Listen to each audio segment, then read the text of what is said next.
అందరికీ నమస్కారం అండి. మనకు జీబీస్‌ని జియో కోఆర్డినేట్స్ క్యాప్చర్ చేయమని చెప్పాము. సో, ఇక్కడ ఏంటంటే ఎఫ్ఎండీలందరికీ ఒక మాడ్యూల్ అనేది ఎనేబుల్ చేయడం జరిగింది. ఇక్కడ కనిపిస్తున్నట్టు న్యాచురల్ ఫార్మింగ్ అని ఉంది కదా, దాని మీద క్లిక్ చేయగానే మనకు ఇక్కడ అన్నీ డిస్ప్లే అవుతాయి. ఇందులో పంచాయతీకి జియో కోఆర్డినేట్స్ ఫిల్ చేయమని చెప్పాము. సో, ఇక్కడ పంచాయతీ మీద సెలెక్ట్ చేసుకోవాలి. సెలెక్ట్ చేసుకోగానే ఏ జిల్లాలో అయితే వర్క్ చేస్తున్నారో ఆ జిల్లాను ఫిల్టర్ పెట్టుకుంటారు.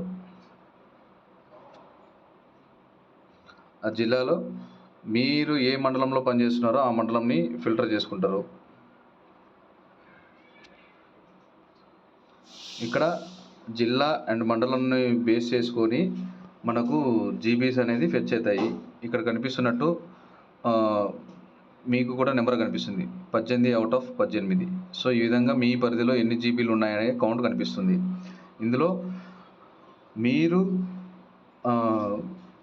ఏ జీబీకి అయితే వెళ్ళారో ఆ జీబీ నేమ్ సెలెక్ట్ చేసుకుంటారు ఫస్ట్.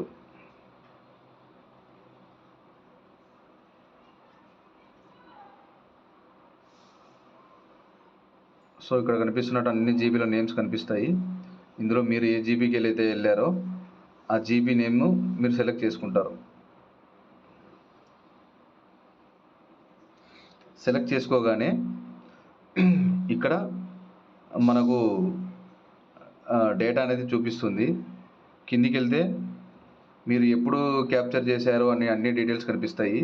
ఇక్కడ లాటిట్యూడ్ 0, లాంగిట్యూడ్ 0 ఉందంటే మీరు ఇది ఈ జీబీకి సంబంధించిన డేటా అనేది క్యాప్చర్ చేయలేదని అర్థం.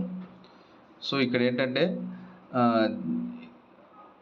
ఫెచ్ జియో లొకేషన్ బటన్ మీద క్లిక్ చేయగానే లొకేషన్ అప్డేటెడ్ సక్సెస్ఫుల్ సేవ్డ్ అని చూపిస్తుంది.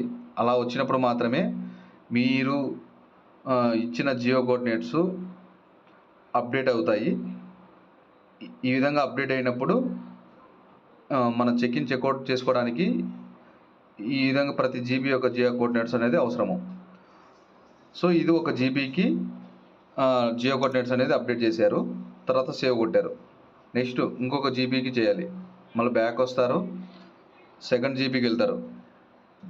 జీబీకి వెళ్ళినప్పుడు మాత్రమే మీరు ఏ జీబీకి వెళ్ళారో ఆ జీబీ నేమ్ సెలెక్ట్ చేసుకోండి. ఇందాక ఒక జీబీ పేరు సెలెక్ట్ చేసుకున్నాను, ఆ ఊరికి వెళ్ళాను కాబట్టి. ఇప్పుడు ఏంటంటే సెకండ్ జీబీ, నేను సెకండ్ జీబీకి వెళ్ళాను. Second GB fetch geo location కొట్టాను. Location updated successful saved. So, location save అయింది, అప్డేట్ అయింది. సో, సేవ్ కొట్టేసి బ్యాక్ వచ్చేసేయండి. Next third GB.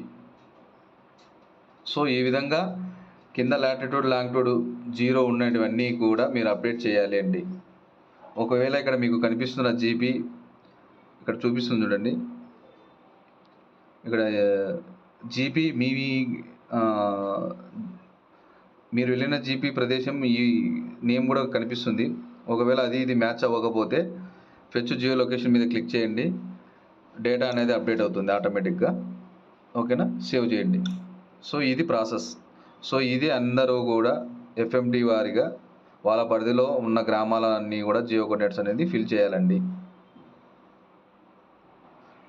ఇది త్వరగా కంప్లీట్ చేయండి.